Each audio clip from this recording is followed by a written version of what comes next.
kahinkho ka vete lung ray ahap ngaye hasat na leboy na hohin nitin ay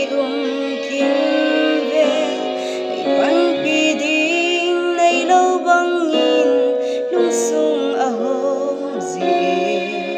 pakai ngay na vang hiahing zinge Keidin pakai Apha pene o Keidin Apha de kalampi sao silang hi zong le hitsi ka het zing ay ven hi zing ay ngay na sing ahi o Keidin pakai Apha pene nang lamvya nang ngay ho nanung sun ngay zipo namusa zi na kutodan na tilbol asay zilve kinepi ding ngay law kay man pagkay nang lam kave nang mabaw na hi kangay tat may vahchoi Keidin pakai Apha pene o Keidin Apha de kalampi sao silang hi zong le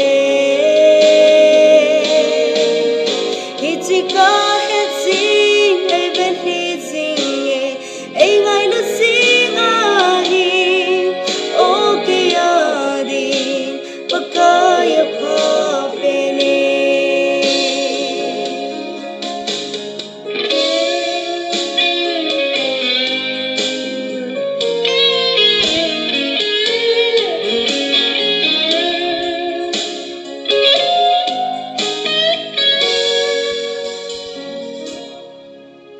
nang lama pang teho hong bit lo bang song le sa drat teho namusa chu na umpina na chan hi zong pakai chi ka dei pen na keng bula hi ken wang hi chi hi alupenin kage Keidin pakai Apha pene o Keidin Apha de kalampi sao silang hi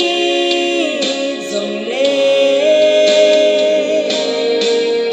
hitsi ka het zing ay ven hi zing ay ngay na sing ahi o Keidin pakai Apha pene Keidin pakai Apha pene o Keidin Apha de kalampi sao silang hi zong le hitsi ka het zing ay ven hi zing ay ngay na sing ahi o Keidin pakai Apha pene hitsi ka het zing ay ven hi